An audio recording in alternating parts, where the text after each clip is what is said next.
Bismillahirrahmanirrahim. Assalamualaikum warahmatullahi wabarakatuh.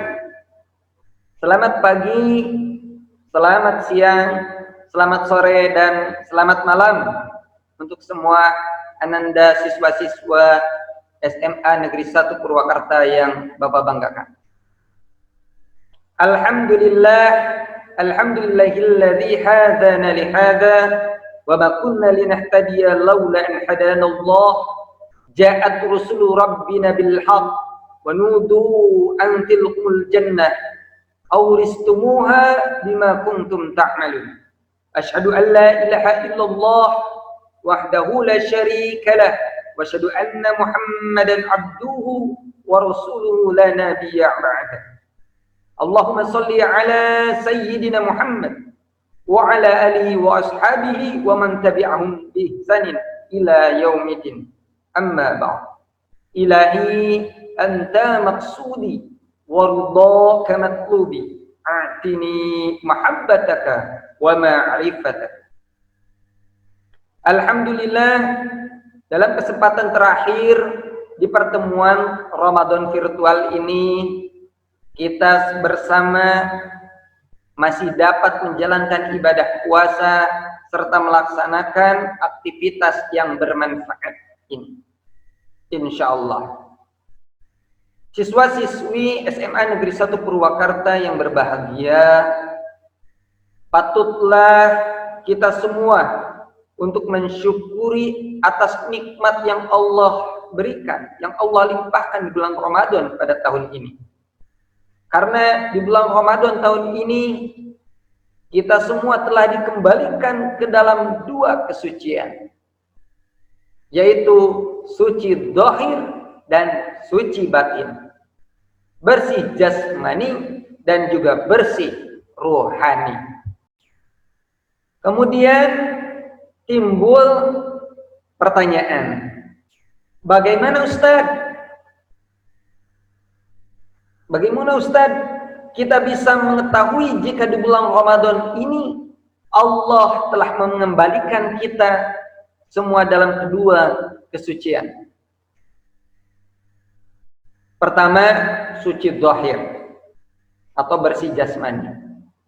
Sebagaimana kita semua ketahui di tengah-tengah melandanya wabah penyakit pada tahun ini, mengingatkan dan menyadarkan kita sebagai umat manusia akan pentingnya menjaga kebersihan secara lahiriah, sehingga kita menyaksikan digalakannya kembali tentang pentingnya mencuci tangan di mana-mana, kemudian membersihkan badan dan pakaiannya, serta membersihkan lingkungan dengan cara penyemprotan cairan disinfektan.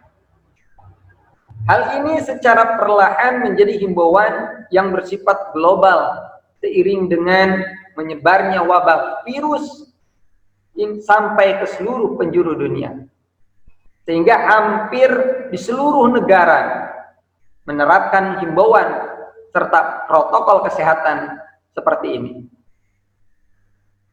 Jika kita telaah lebih jauh bahwa himbauan dan protokol kesehatan semacam ini sebenarnya sudah lebih dulu disampaikan oleh Allah Subhanahu wa taala melalui firman-Nya di dalam Al-Qur'an surat Al-Maidah ayat 6 yang menjelaskan bab tentang berwudu secara terperinci. Kemudian di dalam surat An-Nisa ayat 43 tentang bab tayamum, bagaimana Islam membahas cara-cara mensucikan diri cara lahiriah. Dengan jelasnya Islam bukan hanya memerintahkan untuk mencuci tangan saja, akan tetapi semua bagian yang rentan terinfeksi virus dan bakteri itu semua dibersihkan melalui wudu yang sempurna. Nah, bahkan syariat wudu ini menjadi salah satu syarat utama sahnya sholat. Ini berarti menunjukkan bahwa umat Islam bukan hanya 1 atau 2 kali saja dalam menjaga kebersihan, tetapi sampai diwajibkan 5 kali dalam sehari semalam untuk menjaga kebersihan. Bahkan saking pentingnya kebersihan dan kesucian, Allah Subhanahu wa taala berfirman dalam Quran surat Al-Baqarah ayat 222 yang berbunyi, A'udzubillahi minasyaitonirrajim. Bismillahirrahmanirrahim. Innallaha yuhibbut tawwabina wa yuhibbul mutatahhirin. Sesungguhnya Allah menyukai orang-orang yang bertaubat dan orang yang mensucikan, membersihkan diri. Dari ayat ini bahwasannya Allah Subhanahu wa taala adalah zat yang baik, bersih, mulia, bagus. Karena Allah menyukai hal-hal demikian.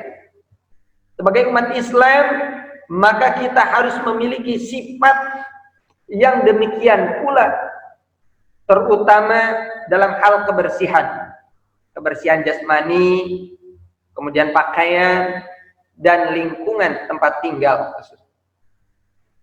Kemudian disampaikan pula oleh Rasulullah SAW di dalam beberapa hadisnya bahwa pentingnya kita sebagai manusia yang beriman untuk senantiasa menjaga kebersihan, baik kebersihan lahiriah maupun kebersihan batinnya. Rasulullah SAW bersabda dalam sebuah hadis riwayat Ahmad, an-nadhafatu minal iman. Bahkan di dalam hadis lainnya, at-tahuru satrul iman. Artinya kebersihan itu sebagian dari iman. Di dalam sabda Nabi SAW riwayat Imam Baihaqi yang berbunyi, al-islamu nadhifun fatanadzabu fa innahu la yadkhulul jannah illa nadhifun. Agama Islam itu agama yang bersih, maka bersihkanlah, maka hendaklah kamu menjaga kebersihan. Karena sesungguhnya tidak akan masuk surga kecuali orang-orang yang bersih saja. Dari sabda Nabi SAW tersebut, kita dapati kesimpulan bahwa pertama, umat Islam wajib menjaga kebersihan lahir dan batin. Dan yang kedua, menjaga kebersihan lahir dan batin merupakan ciri-ciri sebagian dari iman dalam kehidupan umat Islam. Kebersihan itu bersumber dari iman dan merupakan bagian dari iman. Dengan demikian, kebersihan dalam Islam mempunyai aspek ibadah dan aspek moral. Dan karena itu sering juga dipakai kata bersuci ini sebagai padanan dari kata membersihkan, melakukan kebersihan. Ajaran kebersihan tidak hanya merupakan slogan atau teori belaka di dalam Islam, tetapi sebagai umat Islam kita harus menjadikan hal ini sebagai pola hidup, sebagai pola hidup yang praktis, yang mendidik manusia untuk hidup bersih sepanjang hayat, bukan hanya sesaat saja. Ketika ada wabah, baru ya sadar akan kebersihan. Tidak, tapi di dalam Islam diharuskan untuk menjaga kebersihan itu untuk sepanjang hayat. Dengan demikian, yakinlah bahwa pada saat ini Allah Subhanahu wa taala telah mengembalikan kita pada kesucian lahiriah dan mengingatkan kita semua untuk tetap menjaga kebersihan badan, pakaian, lingkungan, dan menjaga makanan yang masuk ke dalam perut kita. Sebagaimana Allah berfirman dalam Quran surat Al-Baqarah 168 yang artinya, hai sekalian manusia, makanlah yang halal lagi baik dari apa yang telah dari apa yang terdapat di bumi. Dan Allah telah memberikan sesuatu makanan yang halal juga baik untuk tubuh kita. Maka ambillah itu. Dan alhamdulillah di bulan Ramadan tahun ini kita senantiasa menjaga perut kita dari makanan yang banyak macamnya, makanan dan minuman yang tidak baik untuk tubuh, bahkan dari makanan yang subhat dan makanan yang jelas diharamkan oleh Allah Subhanahu wa taala. Siswa-siswi SMA Negeri 1 Purwakarta yang berbahagia, di bulan Ramadan tahun ini Allah Subhanahu wa taala juga telah mengembalikan kita ke dalam kesucian yang kedua, yaitu kesucian batiniah.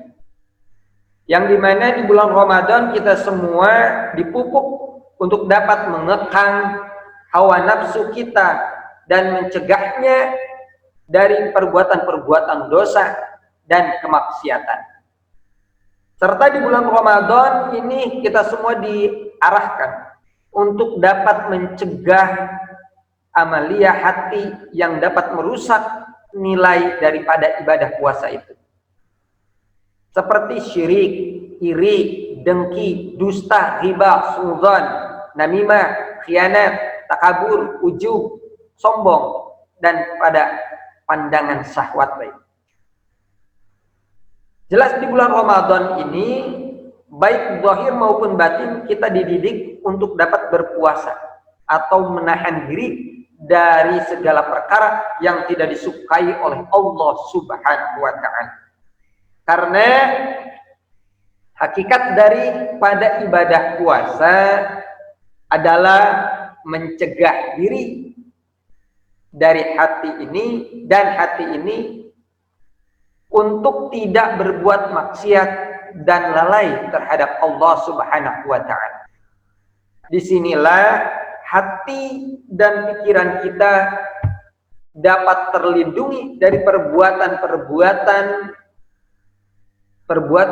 yang kotor, sehingga hati kita menjadi bersih dan suci. Siswa-siswi SMA Negeri 1 Purwakarta yang berbahagia, bulan Ramadan juga merupakan syahrul maghfirah, artinya bulan ampunan, yang dimana semua dosa-dosa kita diampuni oleh Allah Subhanahu wa taala, sehingga kebersihan atau bersihnya diri kita dari segala dosa yang telah lalu. Sebagaimana dinyatakan di dalam sebuah hadis dari Abu Hurairah radhiyallahu anhu, ia berkata bahwa Rasulullah sallallahu alaihi wasallam bersabda yang artinya, "Man shama Ramadan imanan wa ihtisaban, ghufira lahu ma taqaddama min dhanbi." Barang siapa yang berpuasa di bulan Ramadan dengan iman, dengan penuh iman dan ikhlas, maka diampunilah dosanya yang telah terdahulu atau yang telah berlalu. Jelas bahwa di bulan Ramadan ini Allah telah mengembalikan kita semua kepada dua kesucian, yaitu kesucian zahir dan kesucian batin. Sehingga kita keluar daripada bulan Ramadan dan memasuki hari raya Idul Fitri dalam keadaan suci, baik zahir maupun batin. Siswi SMA Negeri 1 Purwakarta yang berbahagia, di sanalah hakikat dari Idul Fitri, yaitu kembalinya kita dalam keadaan suci. Karena makna fitri adalah suci. Akan tetapi yang menjadi pertanyaan ialah, mampukah kita menjaga kebersihan dan kesucian itu setelah bulan Ramadan pergi dari hari-hari kita, sampai pada saatnya kita bertemu kembali di tahun berikutnya? Tentulah ini akan menjadi tugas dan tantangan besar bagi kita untuk dapat menjaga dan terus berusaha membersihkan diri kita dari segala kotoran zahir maupun batin. Jika kita dapat mendengar, maka sesungguhnya bulan Ramadan atau Ramadan tahun ini mereka akan berkata kepada kita sebagai orang, sebagai umat yang menjalaninya. Ia akan berkata, wahai manusia, engkau berkata bahwa Ramadan tahun ini tidak seperti Ramadan di tahun-tahun sebelumnya. Engkau merasa terhalang dalam segala aktivitas ibadah. Engkau berkata, aku rindu melaksanakan sholat Jumat berjamaah. Aku rindu bertadarus Al-Quran di masjid bersama-sama. Aku rindu berjamaah di masjid untuk melaksanakan sholat 5 waktu. Aku rindu bersilaturahmi dengan sanak saudara juga sahabat-sahabat. Wahai manusia, akankah ucapanmu engkau laksanakan jika kami telah pergi meninggalkan kalian? Akankah ucapanmu itu benar terbukti dan bukan ucapan manis janjimu semata kepada Tuhan? Jika kita dapat mendengar, mungkin virus-virus yang dikirimkan oleh Allah akan berkata, wahai manusia, jika aku pergi meninggalkan dunia ini, apa yang akan engkau lakukan setelah aku kembali kepada Tuhan?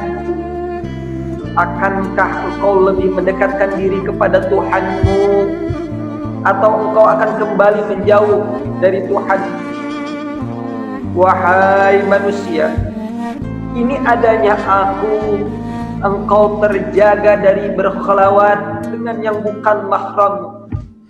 Engkau terjaga dari pandangan dan sentuhan syahwat. Akankah setelah aku kembali, semua ini masih tetap engkau jaga? Wahai manusia, ini adanya aku, bumi dan alam seisinya terjaga dari kejahilan tangan-tanganmu. Akankah setelah aku kembali, semua ini akan tetap terjaga? Wahai manusia, ini adanya aku, engkau semakin peduli terhadap saudara-saudaramu yang tidak mampu.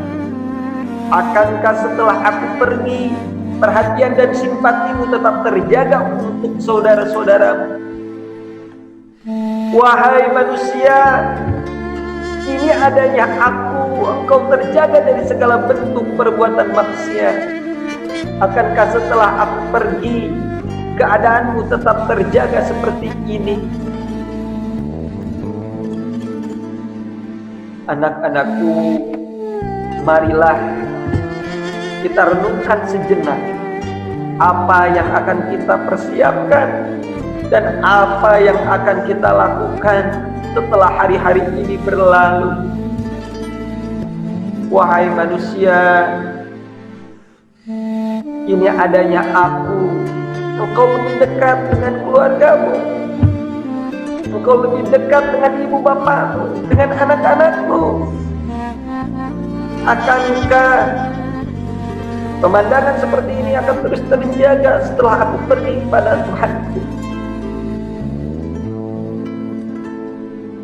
Ya Allah, ya Rabb, betapa banyak pelajaran berharga yang kita dapatkan di bulan Ramadan tahun ini, di tengah-tengah wabah dan musibah. Kita berharap semoga Allah membimbing dan memampukan kita untuk selalu menjaga diri dan membersihkan diri baik zahir maupun batin. Dan semoga senantiasa kita selalu diberikan kesabaran untuk menjemput ampunan rahmat dan ridhonya. Dan semoga kita selalu diberikan kesabaran dalam menerima segala ujian dan musibah. Amin ya rabbal alamin. Qad aflaha man zakkaha wa qad khaba man dassaha. Sesungguhnya beruntunglah orang-orang yang mensucikan jiwa, dan sesungguhnya merugilah orang yang mengotori. Mudah-mudahan kita termasuk orang-orang yang selalu senantiasa membersihkan jiwa kita, baik jasmani kita maupun rohani, lalu senantiasa bertobat kepada Allah Subhanahu wa Ta'ala. Sekian yang dapat Bapak bisa berikan, Bapak sampaikan. Mudah-mudahan bermanfaat. Kurang lebihnya Bapak mohon maaf, semata-mata adalah kebodohan dari diri pribadi, dan jika ada benarnya itu semata-mata semua adalah pertolongan dari Allah Subhanahu wa Ta'ala. Kita tutup kajian ini dengan kata subhanaka Allahumma wa bihamdika asyhadu an la ilaha illa anta astaghfiruka wa atubu ilaik. Wassalamualaikum warahmatullahi wabarakatuh.